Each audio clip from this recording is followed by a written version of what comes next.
ওইখানে তাকাইতে হয় না, কথা কয় দেই নি, এই যে দেই নি স্ক্রিন। হ্যালো, ম্যাম আসসালামু আলাইকুম। হ্যাঁ ওয়ালাইকুম আসসালাম। ওয়ালাইকুম আসসালাম, ঠিক আছে। ম্যাম আসসালামু আলাইকুম। হ্যাঁ ওয়ালাইকুম। আমি ক্লাসটা শুরু করছি এখন, তোমরা সবাই শুনতে পাচ্ছ।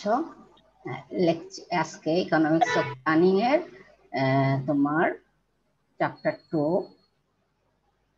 লেকচার 14। আমরা এখানে অ্যানালাইসিস এই হ্যারোডোমার মডেলটা আজকে শেষ হয়ে যাবে, এমন নতুন আরেকটা মডেলটা আমাদের আসবে, ফেল্ড মডেল। ঠিক আছে, তারপরে আমরা চলে যাচ্ছি পরবর্তী স্লাইডে। তাহলে কন্টেস্ট আমাদের কি থাকবে?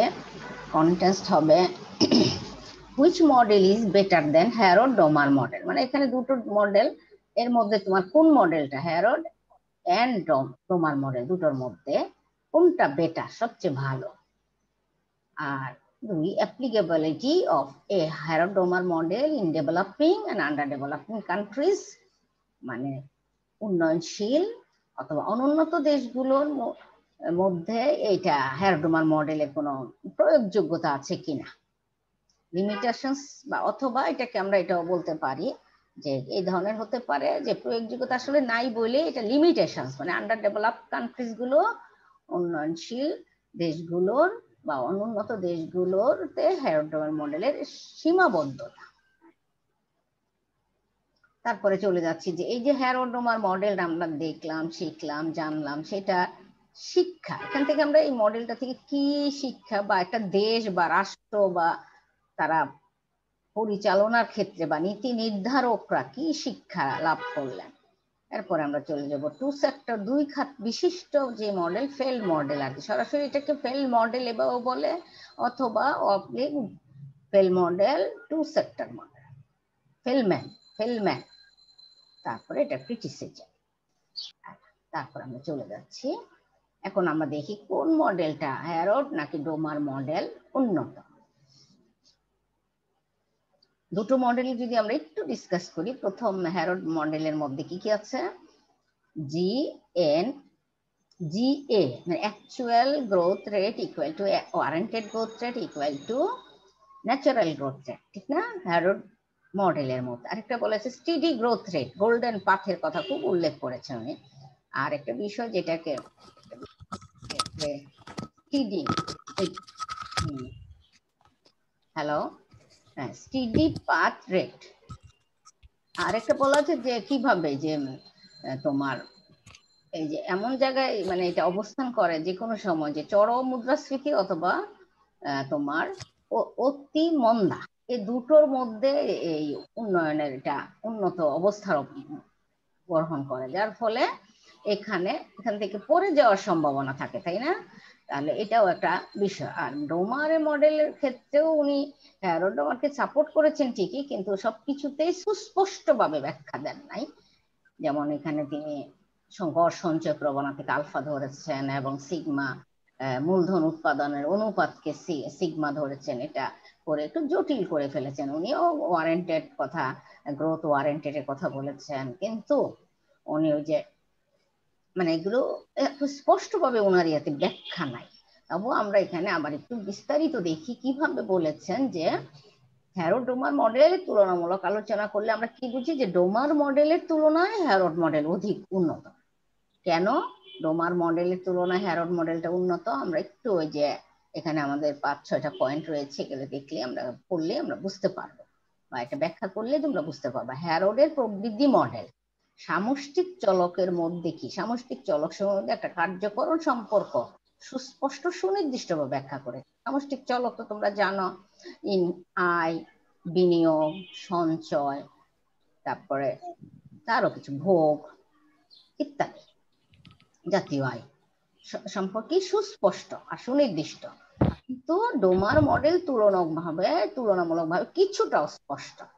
দ্বিতীয় পয়েন্টে বলেছেন যে হ্যারোড মডেলে বিবেচ্য যে মানে স্বাভাবিক প্রবৃদ্ধির হার, যেটা আমরা গ্রোথ, ন্যাচারাল গ্রোথ রেট বলেছি, এবং ওয়ারেন্টেড গ্রোথ রেট, অভীষ্ট প্রবৃদ্ধির হার পরবর্তীতে কি নীতি নির্ধারকরা কাছে অনেক গ্রহণযোগ্যতা পেয়েছে। কি পেয়েছে? যে ন্যাচারাল গ্রোথ রেট এবং ওয়ারেন্টেড গ্রোথ রেট যে ব্যাখ্যা উনি দিয়েছেন, যে সুন্দরভাবে ব্যাখ্যা বিশ্লেষণ করেছেন, সেটা নীতি নির্ধারকদের কাছে বেশি গ্রহণযোগ্যতা পেয়েছে। যে সে তুলনায় ডোমার মডেল নীতি নির্ধারকের কাছে তেমন নীতি নির্ধারণী বক্তব্য নেই। মানে কেউ ওনার ডোমারের মডেল নিয়ে কথা বলেছেন বা বিস্তারিত ব্যাখ্যা করেছেন, এরকম নেই আর কি। পরবর্তীতে 3 নম্বরে আমরা দেখতে পাচ্ছি যে হ্যারড মডেলে ওয়ারেন্টেড গ্রোথ রেট বা অভীষ্ট বা কাম্য প্রবৃদ্ধির হার ডোমার বর্ণিত প্রবৃদ্ধির হারের থেকে অনেক বিস্তৃত প্রসারিত ধারণা দিতে সক্ষম।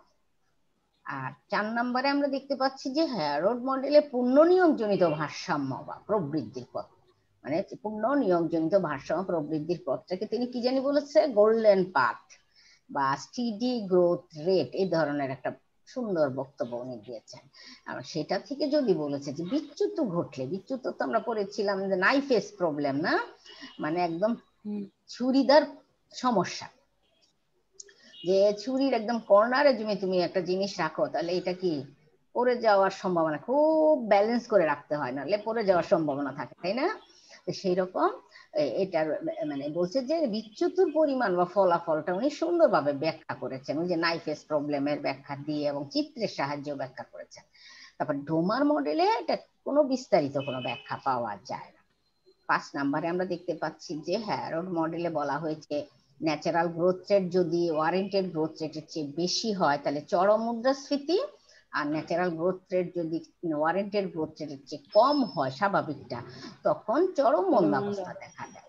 প্রবৃদ্ধির বিষয়টিকে বাণিজ্য চক্রের সাথে সম্পর্কযুক্ত করেছেন অধ্যাপক হ্যারড, কিন্তু ডোমার কি প্রবৃদ্ধির বিষয়টা, গ্রোথ বিষয়টাকে তিনি কি বিজনেস সাইকেলের সাথে আমরা ব্যাখ্যা করেছিলাম না পূর্বে, একটা সুন্দর করে অধ্যাপক হ্যারড এটা ব্যাখ্যা দিয়েছেন চিত্রে। আবার এটা একটা লাস্ট সীমানা বলেছেন এবং একটা ঊর্ধ্ব সীমা বলেছেন এবং নিম্ন সীমা বলেছেন।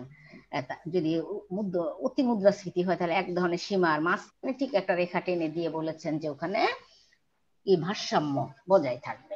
তাহলে প্রবৃদ্ধি বিষয়টিকে বাণিজ্য চক্রের সাথে সম্পর্কযুক্ত করার কারণে এটা বেশি বাস্তবসম্মত এবং গ্রহণযোগ্য একটা মতামত। আর ডোমার এটা বাণিজ্য চক্রের সাথে মানে যে ব্যাখ্যা দেন নাই। তাহলে আমরা দেখতে পাচ্ছি যে তুলনামূলক বা ওভারঅল ডোমার মডেলের চেয়ে প্রবৃদ্ধি মডেলের ক্ষেত্রে হ্যারড মডেলটি অনেক বেশি বাস্তবসম্মত, গ্রহণযোগ্য। তাহলে আমরা এখানে দেখতে পাচ্ছি কোন মডেলটা তুমি যদি ধরো ব্রিফ কোশ্চেন বা বলে which model is better between which model is better, তখন তুমি কি বলবা? তুমি তখন সরাসরি আমরা বলে দিব হ্যারড মডেল হলো সবচেয়ে উন্নত বাস্তবসম্মত। ঠিক আছে, এটা ব্রিফ কোশ্চেনের বেলা। আরেকটা ব্রিফ কোশ্চেন এখানে আমরা বলতে পারি যে কখন চরম মুদ্রাস্ফীতি কখন হবে, সবাই একটু মাথায় রাখো, চরম মুদ্রাস্ফীতি কখন হবে? যদি GN general natural growth rate greater than warranted growth rate, এই যে জিএন গ্রেটার দেন জিডব্লিউ হলে চরম মুদ্রাস্ফীতি হ্যারড মডেলে। ঠিক আছে না? তুমি এটা সরাসরি এই ব্রিফ কোশ্চেন এখানে একটা না বলতে পারে চরম মুদ্রাস্ফীতি হ্যারোডের মধ্যে চরম মুদ্রাস্ফীতি কখন, জিএন গ্রেটার দেন জিডব্লিউ। আর চরম মন্দা বা অতি মন্দা বা শুধু মন্দা বললেও জিএন লেস দেন জিডব্লিউ। আর গোল্ডেন ভাগ কোনটা এটা বলতে হবে। এরপরে আমরা চলে যাচ্ছি, বলছে যে applicability of Harrod-Domar model in developing underdeveloped countries, মানে বলছে যে উন্নয়নশীল অথবা অনুন্নত দেশগুলোর মধ্যে এই হ্যারোডোমার মডেলের গ্রহণযোগ্যতা কতটুকু রয়েছে বা প্রয়োগযোগ্যতা কি সম্ভব কিনা। আবার এটা তোমার অব্লিকেশন দিয়ে দেখানো হয়েছে যে লিমিটেশনস, অর্থাৎ তোমার অনুন্নত দেশগুলোতে হ্যারোডোমার মডেলের সীমাবদ্ধতা রয়েছে কিনা বা কি, এটার প্রশ্ন, এই ধরনের প্রশ্ন আসতে পারে যে উন্নত দেশ উন্নয়নশীল দেশগুলোতে হ্যারোডোমার প্রবৃদ্ধি মডেলের কোনো গ্রহণযোগ্যতা রয়েছে কিনা। তাহলে আমরা সেই ক্ষেত্রে আমরা কি বলবো, যেখানে মোট কথা আমরা শুরু থেকেই হ্যারোডোমার মডেল যখনই পড়াচ্ছিলাম, যে ক্লাসে তোমরা পড়তেছো ডেভেলপিং ইকোনমিক্সও পড়েছ, সেক্ষেত্রে সর্বক্ষেত্রে আমরা জানি এটা প্রথম কথাই হলো হ্যারোডোমার মডেলটা কোন দেশের প্রেক্ষাপটে এটা প্রবর্তন করা হয়েছে। উন্নত দেশ, পুঁজিবাদী অর্থনীতি, আর সেটা খুব উন্নত দেশ হতে হবে। তাহলে আমরা এখানে ডেভেলপ কান্ট্রির জন্য হ্যারোড ডোমার মডেলটি সাধারণত এই অর্থনীতিবিদ হ্যারোড এবং ডোমার প্রবর্তন করেছেন। তাহলে তুমি এক কথায় তো বলতে পারো যে উন্নত দেশের ক্ষেত্রে পূর্ণ নিয়োগজনিত ভারসাম্য প্রবৃদ্ধি হার কিভাবে বজায় রাখবে সেটাই মূল বক্তব্য, তাই না? তাহলে তুমি এখানে একটা প্রশ্ন তোমাকে যদি করা হয় যে হ্যারোড ডোমার মডেল কোন দেশের জন্য, কোন প্রেক্ষাপটে প্রবর্তন করা হয়েছে, কাদের জন্য? সবসময় আমরা জানি, আমরা পড়িয়েছিও আগেও, তোমার থার্ড ইয়ারেও তোমার ডেভেলপমেন্ট ইকোনমিক্স এর মধ্যে এটা পড়ানো হয়েছে যে উন্নত পুঁজিবাদী কান্ট্রির জন্য, দেশের জন্য। তাহলে এক কথায় তুমি বলতে পারো যে ডেভেলপিং কান্ট্রির জন্য আসলে হ্যারোড ডোমার মডেলের কোনো গ্রহণযোগ্যতা নেই। তোমাকে যদি প্রশ্ন করা হয় যে হ্যারোড ডোমার মডেলটা কি আসলে গ্রহণযোগ্য রয়েছে কিনা আন্ডার ডেভেলপ কান্ট্রি বা ডেভেলপিং কান্ট্রির জন্য, তাহলে তুমি তো প্রথমে তোমার যে বক্তব্যটা বলেছে উন্নত দেশের জন্য এটা অর্থনীতি পূর্ণ নিয়োগজনিত ভারসাম্য প্রবৃদ্ধির হার কিভাবে বজায় রাখবে। পূর্ণ নিয়োগ আছে, ফুল এমপ্লয়মেন্ট রয়েছে উন্নত দেশে, এবং সেখানে ভারসাম্য প্রবৃদ্ধি হারও রয়েছে, কিন্তু এটাকে তুমি ধরে রাখতে হবে, তুমি বজায় রাখতে হবে প্রতি বছর, কোনো বছরই যেন এটা আবার কমে না যায়। এটা কিভাবে ধরে রাখতে হবে, এটাই আসলে হ্যারোড ডোমার মডেলের মূল বক্তব্য। তাহলে এখানে মুদ্রা সংকোচন ও মুদ্রাস্ফীতিবিহীন গ্রোথ রেট বজায় রাখাই হ্যারোড ডোমার মডেলের মূল উদ্দেশ্য। দেখো কি সুন্দর কথাটা, কেন যে হ্যারোড ডোমার মডেলের মূল উদ্দেশ্য কি? তাহলে মুদ্রা সংকোচন ও মুদ্রাস্ফীতিবিহীন স্টিডি গ্রোথ রেট। হ্যালো, এত সাউন্ড হচ্ছে।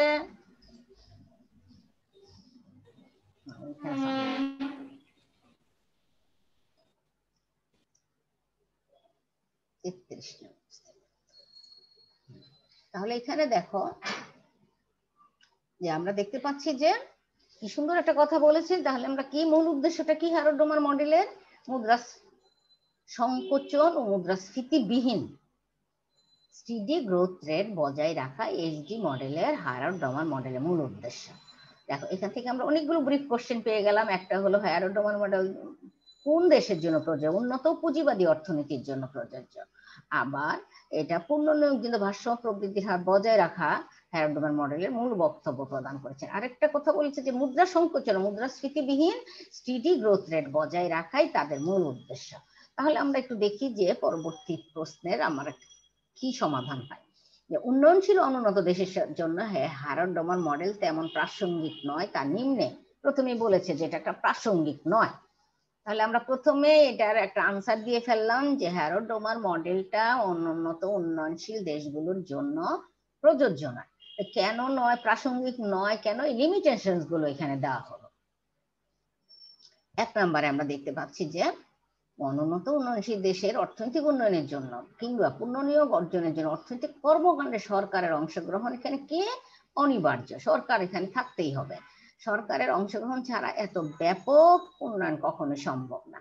কিন্তু হ্যারোড ডোমার মডেলে সরকারি হস্তক্ষেপ কি বলেছে, নাই বলেছে, বিরোধিতা করেছে। তাহলে এখানে অনুন্নত উন্নয়নশীল দেশের প্রেক্ষিতে হ্যারোড ডোমার মডেল বাস্তবসম্মত। তো প্রথম পয়েন্টটাই হলো সরকারি হস্তক্ষেপ এখানে জরুরি। উন্নয়নশীল বা অনুন্নত দেশগুলোতে বিশাল পুনর্নিয়োগ অর্জন করা, অনেক বিশাল ডেভেলপমেন্ট করা, সেক্ষেত্রে হ্যারোড ডোমার সরকারি হস্তক্ষেপের কথা বাদ দিয়েছেন। তাহলে এখানে আমরা দেখতে পাচ্ছি যে হ্যারোড ডোমার মডেল উন্নয়নশীল দেশের প্রেক্ষিতে বা অনুন্নত দেশের প্রেক্ষিতে বাস্তবসম্মত নয়। দ্বিতীয়টা পয়েন্টে আমরা একটু দেখি, বেশিরভাগ উন্নয়নশীল দেশে স্ট্যাগফ্লেশন পরিস্থিতি বিরাজমান। এটা বোঝো stagflation, what do you mean stagflation? Stagflation হলো অতি মুদ্রাস্ফীতি এবং বেকারত্ব যখন পাশাপাশি বিরাজ করে, খুবই মুদ্রাস্ফীতি এবং বেকারত্ব, যা মানে দেশের অর্থনীতি অবস্থা হলো একদম স্থবির হয়ে যায়, তাই না? স্ট্যাগফ্লেশন, স্ট্যাগনেশন স্থবিরতা, আর ইনফ্লেশনের ফ্ল্যাশন নিয়ে দুটো যুক্ত হয়ে এটা স্ট্যাগফ্লেশন পরিস্থিতি। তাহলে কি বেশিরভাগ অনুন্নত উন্নয়নশীল দেশগুলোতে স্থবিরতা, বেকারত্ব এবং মুদ্রাস্ফীতি পাশাপাশি থাকে, এবং এই অবস্থাকে আমরা বলি স্থবির অর্থনীতি, স্থবির দামের পরিস্থিতি এমন ঊর্ধ্বমুখী, আবার বেকারত্ব আছে, যার ফলে অর্থনীতি তেমন এগিয়ে যেতে পারছে না। একদিকে চরম মুদ্রাস্ফীতির প্রবণতা রয়েছে, আর অন্যদিকে বেকারত্বের হার অনেক বেশি। এরকম দ্বিমুখী সমস্যা সমাধানের ক্ষেত্রে মানে এই স্ট্যাগফ্লেশন পরিস্থিতি বিরাজ করতে গেলে এটা এসডি মডেলের কোনো বক্তব্য পাওয়া যায় না। কারণ হ্যারোডোমার মডেল কিভাবে বেকারত্ব দূর করা যাবে, কিভাবে মুদ্রাস্ফীতি দূর করা যাবে, কিভাবে এগুলোর উপর বেশি গুরুত্ব তারা বিস্তারিত ব্যাখ্যা তারা দেন নাই। তারা নিট বিনিয়োগের উপর গুরুত্ব দিয়েছেন, কিন্তু নিট বিনিয়োগের মাধ্যমে কিভাবে এটা সম্ভব এটা ব্যাখ্যা করেন নাই। 3 নম্বর পয়েন্টে দেখি, উন্নত দেশগুলিতে বিনিয়োগ বৃদ্ধি অব্যাহত রাখার জন্য, বিনিয়োগ বৃদ্ধি অব্যাহত মানে কন্টিনিউয়াস রাখার জন্য পর্যাপ্ত মূলধন রয়েছে। এটা তো ঠিক নাকি? উন্নত দেশগুলো মানে, উন্নত দেশ মানেই পর্যাপ্ত মূলধন, পর্যাপ্ত টেকনোলজি, অবকাঠামো, সব দিক দিয়ে তারা অনেক উন্নত। উন্নত মানে মাথা পিছু আয় অনেক বেশি, $10,000-এরও বেশি মাথা পিছু আয় থাকতে হবে উন্নত দেশগুলোকে, আর সেখানে যথেষ্ট পরিমাণে মূলধন রয়েছে। কিন্তু অনুন্নত বা উন্নয়নশীল দেশগুলোতে কি যথেষ্ট পর্যন্ত মূলধন রয়েছে? অনুন্নত উন্নয়নশীল দেশগুলোর জনগণ দরিদ্র, আর দরিদ্র থাকার কারণে সঞ্চয় প্রবণতা কম, মূলধন গঠন কম, বিনিয়োগ বৃদ্ধি অব্যাহত রাখা সম্ভব হয় না। দারিদ্র্যের দুষ্ট চক্রে থাকে উন্নত দেশগুলো। আমরা জানি দারিদ্র্যের দুষ্ট চক্র তো সবাই পড়েছে বাংলাদেশ অর্থনীতিতে। সেই দুষ্ট চক্রের মধ্যে একটা অনুন্নত বা উন্নয়নশীল দেশগুলো বিরাজ করে, তাই বিনিয়োগ বৃদ্ধি অব্যাহত রাখা সম্ভব হয় না।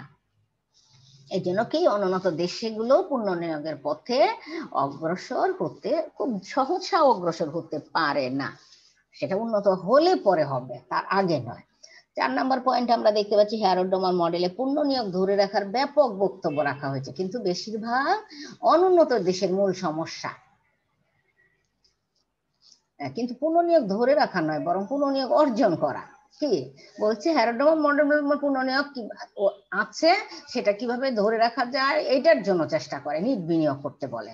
কিন্তু অনুন্নত বা উন্নয়নশীল দেশগুলোতে পুনর্নিয়োগ অর্জন করার চেয়েও পুনর্নিয়োগ ধরে রাখার চেয়ে পুনর্নিয়োগ অর্জন করার জন্য চেষ্টা করতে হয়, বেকারত্ব দূর করার জন্য চেষ্টা করতে হয়, ধরে রাখা না। কিভাবে পুনর্নিয়োগ অর্জন করা যায় সেই প্রক্রিয়া হ্যারোডোমার মডেলে ব্যাখ্যা হয়নি।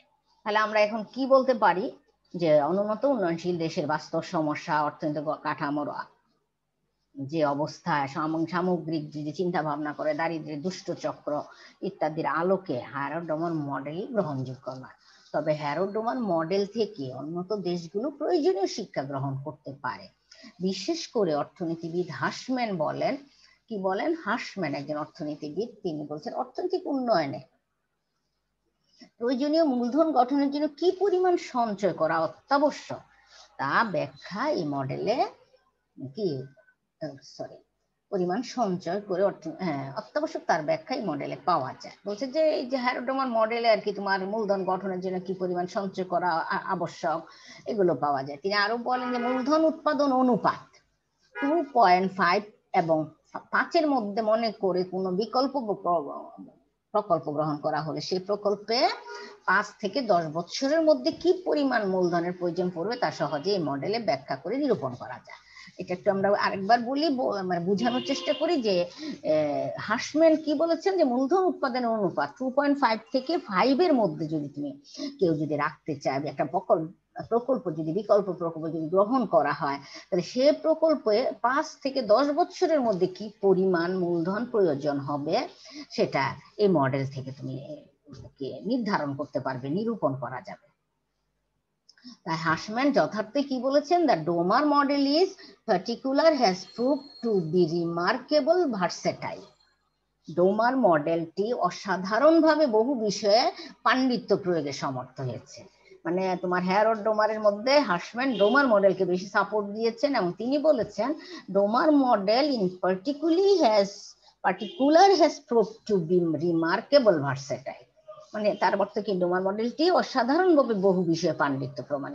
তাহলে আমরা এখানে এই রাজপথা থেকে আমরা বলতে পারি যে অনুন্নত বা উন্নয়নশীল দেশগুলো এই মডেল যদিও প্রযোজ্য না, তারপরও এখান থেকে যদি এই মডেলটা বিস্তারিত পড়ে বিশ্লেষণ করে অ্যানালাইসিস করে যদি এখান থেকে অনেক শিক্ষা নেওয়া যাবে কিভাবে একটা 5 থেকে 10 বছরের প্রকল্পে কি করা যায়, কিভাবে মূলধন নিরূপণ করা যায়, এই সমস্ত বিষয়গুলো খুব বিস্তারিত পাওয়া যাবে। এবং এটা এই ব্যাখ্যার প্রেক্ষাপটে একটা প্রকল্পে তুমি ইনভেস্ট করতে পারবা, মূলধন বিনিয়োগ করতে পারবা। আর এখানে এটা হার্সম্যান এর জন্য ডোমার মডেলটাকে অনেক গ্রহণযোগ্য বলেছেন, উনি অনেক ভার্সেটাইল বিষয় নিয়ে কথা বলেছেন। তাহলে আমরা এখানে আপাতত বলতে পারি, এক কথায় আমরা যদি বলি তাহলে এটা প্রযোজ্য নয়, কিন্তু তুমি যদি একটু বিস্তারিত বলতে যাও তাহলে লাস্ট অফ অল আমরা একটু বলতে পারি যে এখান থেকে আমরা কিছু গ্রহণ করতে পারি, যে অনুন্নত বা উন্নয়নশীল দেশগুলো কিছুটা বিষয় নিয়ে শিক্ষা গঠন করতে পারে, মূলধন গঠনটা কিভাবে হতে পারে এবং এটাকে এই মূলধন গঠনের পরিমাণ, মূলধন উৎপাদনের অনুপাতটা কতটুকু হলে ঠিক হবে, 2.5 থেকে 5 এর মধ্যে যদি থাকে তাহলে সেটা ফিউচারে 5 থেকে 10 বছরের মধ্যে প্রকল্পটা কতটুকু মূলধন তোমার প্রয়োজন হবে তুমি একটা এস্টিমেট করতে পারবা। তাহলে আমরা এটা এখানে শেষ। তারপর আমরা চলে যাই হ্যারোড ডোমান মডেল থেকে শিক্ষণীয় আর কি। একটু আগেও আমরা শিক্ষার কথা বলেছি, এখানে আর একটু বিস্তারিত বলেছে যে এই যে হ্যারোড ডোমান মডেল আমরা বিস্তারিত পড়ালাম, অনেক বিষয় নিয়ে তোমাদের সাথে আলোচনা হলো। তাহলে এই বিস্তারিত পড়ানোর কারণে আমরা এখান থেকে কিছু শিক্ষণীয় বিষয় এটার মধ্যে থাকতে পারে। এগুলো ছোট ছোট ব্রিফ কোশ্চেন, ব্রিফ কোশ্চেন না, কি বলে, শর্ট কোশ্চেন। ব্রড কোশ্চেনের সাথে ধরো একটা হ্যারোড ডোমান মডেল ব্যাখ্যা করতে বলতে পারে, হ্যারোড মডেল ব্যাখ্যা করে বলতে পারে এটা থেকে শিক্ষণীয় কি, অথবা হ্যারোড ডোমান মডেল একত্রে ব্যাখ্যা করে বলতে পারে এটা থেকে তুমি কি শিখছো। তাহলে আমরা দেখি হ্যারোড ডোমান মডেলের নানামুখী সমালোচনা, প্রায়োগিক সীমাবদ্ধতা থাকা সত্ত্বেও কি এখানে অনেক শিক্ষণীয় রয়েছে। 1 নম্বরে আমরা দেখি হ্যারোড ডোমান মডেলে সঞ্চয়, মূলধন, বিনিয়োগ প্রবৃদ্ধির মতো সামষ্টিক চলক সময়ের মধ্যে সামঞ্জস্য বিধানের কথা বলা হয়েছে, যা অনেক ইতিবাচক। তোমরা একটু খেয়াল রাখবা এখানে সামষ্টিক চলক, ম্যাক্রো ভেরিয়েবলস গুলোর কথা বারবার কিন্তু বলেছে। এখানে কোনো একটা ব্রিফ কোশ্চেন হঠাৎ চলে আসবে, সামষ্টিক চলক গুলো কি কি, যে সামষ্টিক চলকের মধ্যে কি কি থাকে। আমরা জানি জাতীয় আয় তো আছেই, তারপর সঞ্চয়, বিনিয়োগ, মূলধন, প্রবৃদ্ধি, এগুলি সবই সামষ্টিক চলক। তাহলে এখান থেকে এই যে এক লাইনের থেকে আমরা অনেক কিছু শিখতে পারি, মনে রাখতে পারি, মেমোরাইজ করে, মানে মুখস্থ করে। তারপরে দেখো এখানে ইতিবাচক দ্বিতীয় পয়েন্টে আমরা দেখতে পাচ্ছি যে মুদ্রাস্ফীতি কিন্তু মন্দাবস্থা উন্নত অনুন্নত সকল দেশের জন্য একটি বড় সমস্যা, তাই না? সেটা উন্নত দেশের জন্য যেমন মুদ্রাস্ফীতি আছে, অনুন্নত দেশের জন্য সেটা আছে, আবার মন্দাবস্থা উন্নত দেশের জন্য আছে, এবং অনুন্নত বা ডেভেলপিং কান্ট্রি বা উন্নয়নশীল কান্ট্রির জন্য একই সমস্যা, বড় সমস্যা। অর্থনীতিতে কেন মুদ্রাস্ফীতি বা কিংবা মন্দাবস্থা দেখা দেয়, হ্যারোড ডোমান মডেল তার কারণ অনুসন্ধান করা হয়েছে, যা নীতি নির্ধারকগণ শিক্ষা লাভ করতে পারে। তাহলে মুদ্রাস্ফীতি কেন হয় বা মন্দাবস্থা কি জানে, এবং এটা থেকে উত্তরণের ক্ষেত্রেও অনেক ক্ষেত্রে এই মডেল থেকে অনেক কিছু নিতে পারে। 3 নম্বর পয়েন্টে আমরা দেখতে পারি হ্যারোড মডেলের কাম্য প্রবৃদ্ধির হার GW, প্রকৃত প্রবৃদ্ধির হার GA, অ্যাকচুয়াল যেটা ধারণা, দুটিকে গুরুত্বের সাথে বিবেচনা করা হয়েছে বলে হ্যারোডের মডেলে এটা করা হয়েছে। আবার দেখো কি বলেছে যে GA গ্রেটার দেন GW, আবার GA লেস দেন GW, তাই না? এটা আমরা বারবারই বলতেছি। এখানে অর্থনীতি তখন মুদ্রাস্ফীতি দেখা দেয় গ্রেটার দেন, আর লেস দেন হলে মন্দাবস্থা দেখা। সেক্ষেত্রে কিভাবে আর্থিক নীতি, রাজস্ব নীতি প্রয়োগ করে মুদ্রাস্ফীতি, মন্দাবস্থা নিয়ন্ত্রণ করা যায় সে ব্যাপারে নীতি নির্ধারকগণ নির্দেশনা লাভ করতে পারেন। আর্থিক নীতি ও রাজস্ব নীতি প্রয়োগ করে কিভাবে এটা নিয়ন্ত্রণ করা যায় সে ব্যাপারে নীতি নির্ধারক কি নির্দেশনা লাভ করতে পারেন। তাহলে এখান থেকে দেখো আমরা কিভাবে এটা ধরে রাখাও যায়, যে অ্যাকচুয়াল গ্রোথ রেটটা যেন ঠিক থাকে, ওয়ারেন্টেড, আমরা যেটা আমাদের কাম্যটার সাথে সবসময় আমি অ্যাকচুয়ালটা চাই, যে আমি যা চাচ্ছি সেটাই যেন আমি পাই। আমি 10-এ 10 পেতে চাই, যদি 10-এ 10 না পাই তাহলে কি আমার মানে কি ভালো লাগবে না, বা আমি রেজাল্ট ভালো হবে না, ইত্যাদি ইত্যাদি। সেরকম সব ক্ষেত্রে লেস দেন, গ্রেটার দেন, এই জিনিসগুলো আমরা বারবার করেছি। সেক্ষেত্রে নীতি নির্ধারকগণ অনেক সাহায্য নিতে পারে কিভাবে এটা নিয়ন্ত্রণ করা যায়। আরেকটা বলেছে যে GA গ্রেটার দেন GW হলে মুদ্রাস্ফীতি নিয়ন্ত্রণের জন্য কি সংকোচনমূলক আর্থিক নীতি বা রাজস্ব নীতি প্রয়োগ করতে হবে। মানে মানে অ্যাকচুয়াল গ্রোথ রেটটা যদি ওয়ারেন্টেড, তোমার কাম্য হলো 100, তুমি কাম্য থেকে যদি 100 থেকে যদি 150 হয়ে যায় তাহলে এটা কি বেশি হয়ে গেল না? এখানে অতি মুদ্রাস্ফীতি দেখা দিবে। তখন এটা নিয়ন্ত্রণের জন্য কি করতে হবে, রাজস্ব নীতি বা আর্থিক নীতিতে সংকোচনমূলক আর্থিক নীতি প্রয়োগ করতে হবে। আর যদি তোমার অ্যাকচুয়াল গ্রোথ রেটটা যদি ওয়ারেন্টেড গ্রোথ রেটের চেয়ে কম, অর্থাৎ তুমি চাচ্ছ 100 পেতে, তুমি যদি 80 পাও, 80 হয় তোমার নাম্বার, বা 80 যদি উৎপাদনে যদি 80 হয়, তাহলে সেক্ষেত্রে তোমার কি অর্থনীতিতে মন্দাবস্থা দেখা দিবে। আর সেটা নিয়ন্ত্রণের জন্য রাষ্ট্রকে কি করতে হবে, সম্প্রসারণমূলক আর্থিক নীতি ও রাজস্ব নীতি প্রয়োগ করতে হবে। তাহলে আমরা পূর্বেই আর্থিক নীতি এবং রাজস্ব নীতি পড়েছি, আবারও আমরা মুদ্রাস্ফীতি বিভিন্ন জায়গায় আমরা মুদ্রাস্ফীতির বিষয়গুলি, তারপরে কি মন্দা ডিপ্রেশনের বিষয়গুলি আমরা বারবারই বলতে থাকবো। এবং সেক্ষেত্রে তোমাদের প্রথম কথাই হলো যে যদি মুদ্রাস্ফীতি নিয়ন্ত্রণ করার জন্য সংকোচন অর্থনীতি হয়, কিসের জন্য বলছে, যদি এরকম হয় যে যা উৎপাদন করা উচিত, গ্রোথ রেট যা হওয়া উচিত ছিল অ্যাকচুয়াল, তার থেকে যদি ওয়ারেন্টেড রেটের যদি সেটা বেশি থাকে, তাহলে তোমাকে সংকোচনমূলক আর্থিক নীতি রাজস্ব নীতি ব্যবহার করতে হবে। আর যদি সেটা অ্যাকচুয়াল থেকে ওয়ারেন্টেড গ্রোথ রেট যদি লেস দেন হয়, তাহলে সেক্ষেত্রে মন্দাবস্থা তো আমরা জানি পড়েছি, সেক্ষেত্রে তুমি কি কোন রাষ্ট্র কি নীতি ব্যবহার করে, আর্থিক ও রাজস্ব নীতি সম্প্রসারণমূলক আর্থিক ও রাজস্ব নীতি বা এক্সপানশন মনিটারি পলিসি ও ফিসকাল পলিসি তাকে এখানে ইমপ্লিমেন্ট করতে হবে। তারপরে আমরা 4 নম্বরে দেখি, প্রত্যেক নীতি নির্ধারকের প্রধান লক্ষ্য উদ্দেশ্য হচ্ছে মুদ্রাস্ফীতিবিহীন ও মন্দাবিহীন উন্নয়ন হার তথা সামষ্টিক অর্থনৈতিক স্থিতিশীলতা বজায় রাখা, তাই না? ইকোনমিক স্ট্যাবিলিটি যেন থাকে, একটা ম্যাক্রো ইকোনমিক স্ট্যাবিলিটি বজায় রাখার জন্য নীতি নির্ধারকরা কি করেন, নীতি নির্ধারকরা কি করেন, প্ল্যানাররা বা নীতি নির্ধারকরা, পরিকল্পনাবিদরা কি করেন, তাদের লক্ষ্য থাকে মুদ্রাস্ফীতি যেন না থাকে, মন্দাও যেন মন্দাবিহীন, মুদ্রাস্ফীতিবিহীন অবস্থা যেন হয়, উন্নয়ন হার গ্রোথ রেটটা, সেটা হ্যারোডোমান মডেল থেকে আমরা সেটা পেতে পারি। সামষ্টিক অর্থনৈতিক স্থিতিশীলতা বজায় রাখতে হলে কি জানি করতে হবে, নিট বিনিয়োগ অব্যাহত রাখতে হবে। এটা একটা মূল বিষয়। হ্যারোডোমান মডেল দুজনে এটাকে সাপোর্ট দিয়েছেন যে এই যে অর্থনৈতিক অবস্থাটা, অতি মুদ্রাস্ফীতি, অতি মানে মন্দাবস্থা, এই যে অবস্থাটা, এটার জন্য এটা দূর করে সামষ্টিক অর্থনৈতিক স্থিতিশীলতা বজায় রাখতে হলে একটি রাষ্ট্রের কি করতে হবে, বা নীতি নির্ধারকরা কোন পলিসি নিতে হবে, নীতি নির্ধারক হেল্প, তাদেরকে প্ল্যানাররা, পরিকল্পনাবিদদের কি ওই স্থিতিশীলতা বজায় রাখতে হওয়ার জন্য যে পরামর্শ দিয়েছেন সেটা হলো নিট বিনিয়োগ, মানে গোল্ডেন পাথ, নিট বিনিয়োগ, স্টেডি গ্রোথ রেট, এটা বজায় রাখার জন্য বারবার আমরা বলছি, তারা দুজনেই এটা বলেছে, নিট বিনিয়োগ বৃদ্ধি অব্যাহত রাখতে হবে, নিট বিনিয়োগ বৃদ্ধি। তাহলে আমরা এখানে সামগ্রিকভাবে আলোচনা করতে পারি যে এখানে বিভিন্ন হ্যারোডোমারের বিভিন্ন অবাস্তব কিছু অনুমান আছে, সীমিত প্রয়োগ আছে, তারপরও নীতি নির্ধারকদেরকে কি করেছে, এই হ্যারোডোমার মডেল আকর্ষণ করতে পেরেছে, মানে বলেছে যে সমালোচনা করেছে, বা অনেক সময় অনুন্নত দেশগুলিতে প্রযোজ্য না, অনেক অবাস্তব অনুমান, অনুমিত সত্য দিয়েছে, সীমিত প্রয়োগ, তারপরে বলেছে যে এটা নীতি নির্ধারকদেরকে আকর্ষণ করতে সক্ষম হয়েছে, বিশেষ করে একটি স্থায়ী বা স্থিতিশীল ভারসাম্য প্রবৃদ্ধির পথে, মানে স্টেডি গ্রোথ পাথ প্রয়োজনীয়তা এই মডেলে গুরুত্বের সাথে আলোচিত হয়েছে। বারবার আমরা বলছি স্টেডি গ্রোথ পাথ, এটা এখানে আলোচনা করা হয়েছে। এই ধরনের প্রবৃদ্ধির পথ বজায় রাখতে হলে বিনিয়োগ কার্যক্রমে কাম্যভাবে পরিচালনা করার সুপারিশও করা হয়েছে,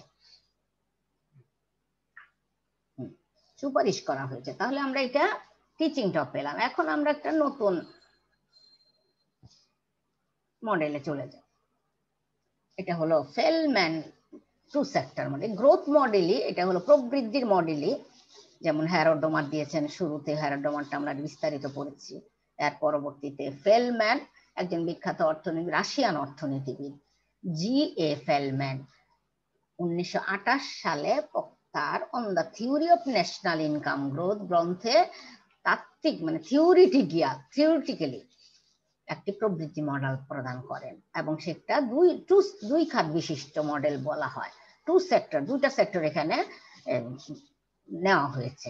আমরা তো অনেক সেক্টরের কথা জানি না, এখানে টু সেক্টরকে মানে অর্থাৎ তোমার একটা হলো কি বিনিয়োগের সেক্টর থাকবে, আর একটা হলো ভোগ্য সেক্টর। আমরা তো পড়লে বুঝতে পারবো আরো ডিটেলস। আমার হ্যাঁ হ্যাঁ, তাত্ত্বিক মডেল প্রদান করেন এবং সেটা G.F. ফেলম্যান, তিনি একজন রাশিয়ান অর্থনীতিবিদ, on the theory of national income growth নিবন্ধে একটি তাত্ত্বিক মডেল প্রদান করেন এবং অর্থনীতি ফেলম্যানের দুই খাত মডেল নামে পরিচিত, টু সেক্টর। আরেকটা বিষয় এখানে বলেছে দীর্ঘমেয়াদে, এটা এই মডেলটাকে তিনি বলেছে এটা দীর্ঘমেয়াদী লাগবে, দীর্ঘমেয়াদী এই প্রকল্পটি যদি গ্রহণ করা হয় তাহলে প্রযোজ্য হতে পারে। এখন আমরা অ্যাজাম্পশনে চলে যাই। কিন্তু কি অ্যাজাম্পশন? অর্থনীতি থাকতে হবে দ্রব্য উপকরণের মূল্য, দ্রব্য আর উপকরণ তোমার যা যা লাগবে এর মূল্য স্থির থাকবে। এটা যে দীর্ঘমেয়াদে হঠাৎ করে পরিবর্তন হবে দাম, প্রাইস লেভেল নট চেঞ্জেবল। তারপরে মূলধনের যোগান, মানে ক্যাপিটাল, সাপ্লাই অফ ক্যাপিটাল সীমাবদ্ধ, লিমিটেড। প্রবৃদ্ধির ক্ষেত্রে মানে গ্রোথের ক্ষেত্রে কোনো প্রতিবন্ধকতা নাই, এগুলো বলেছেন। আরেকটা বলেছেন অর্থনীতি বদ্ধ অর্থনীতি। এটা কি ঠিক হলো?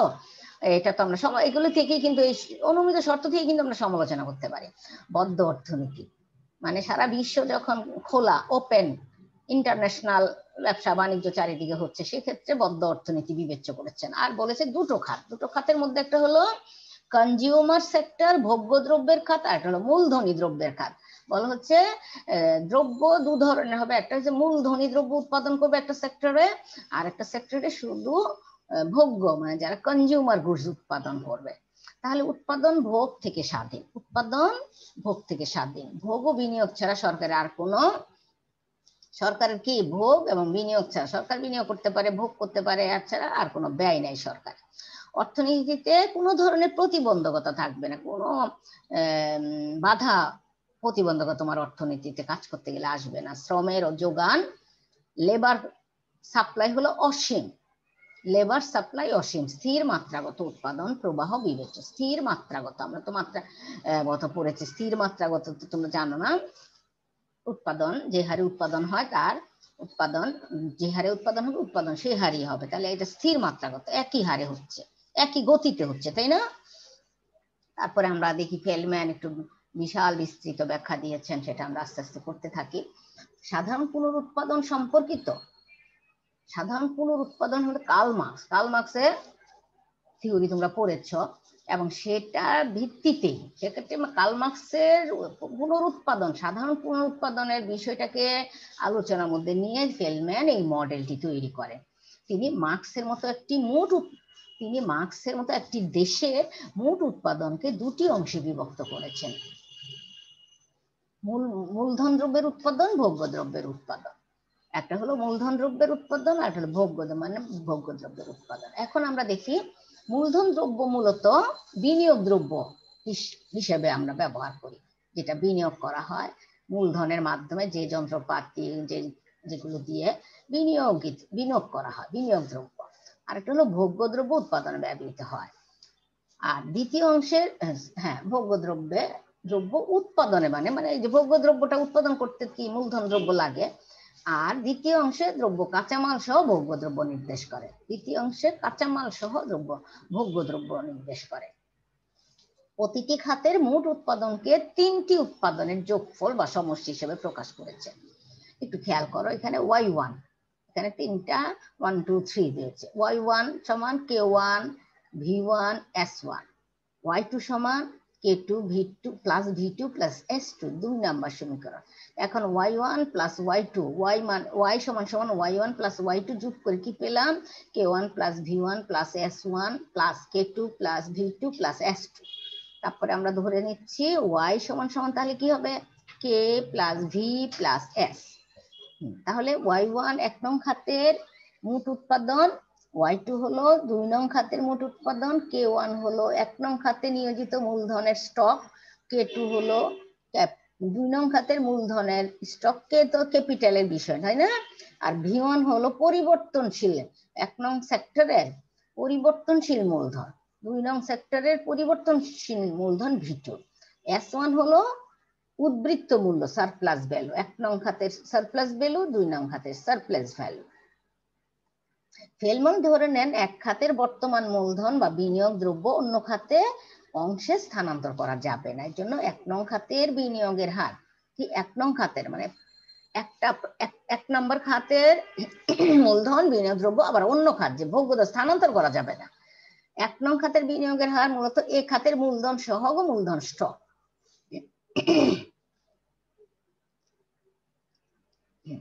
নির্ধারিত হবে। দ্বিতীয় খাতে একইভাবে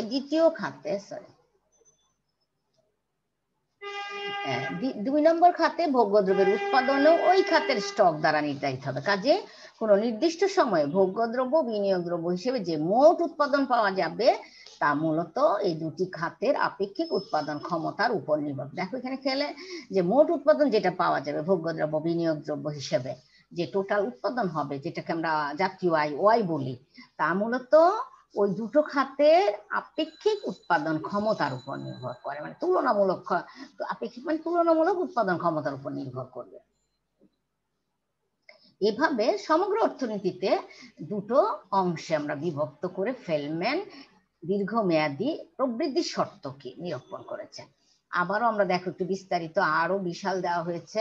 মিউ একটা জিনিস দেখো, মিউ হলো মূলধন দ্রব্যের উৎপাদন খাতে, মানে যে 1 নম্বর খাতে মূলধন দ্রব্য উৎপাদন খাতে বা অংশে মোট বিনিয়োগের অংশের সহগ।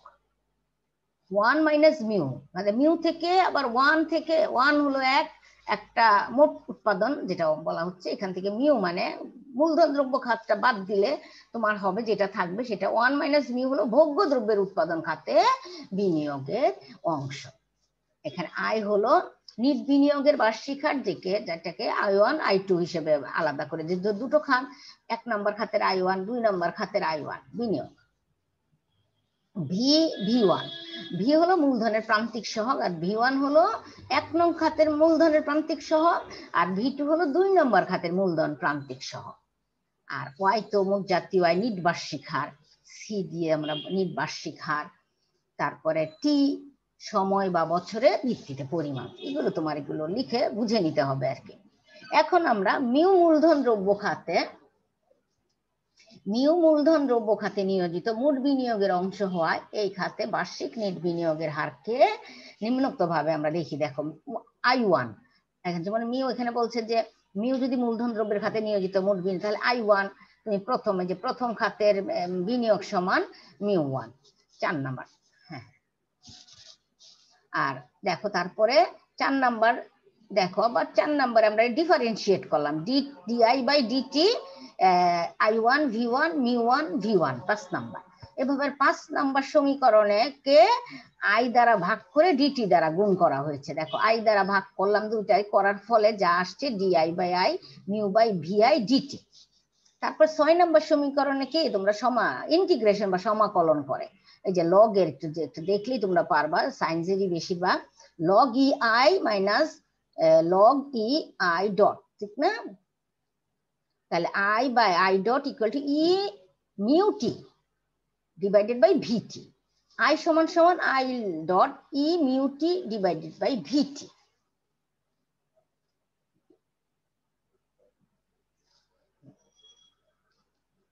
টি 0 ধরলে আই সমান সমান দেখো 8 নম্বর ই মিউ টি V1 8। এইভাবে আমাদের বেশি সময় নাই, তবু আমরা লাস্টের I2 সমান 1 মাইনাস মিউ I1 দ্বিতীয় 1 নং খাতকে এটা বিনিয়োগ সূচক।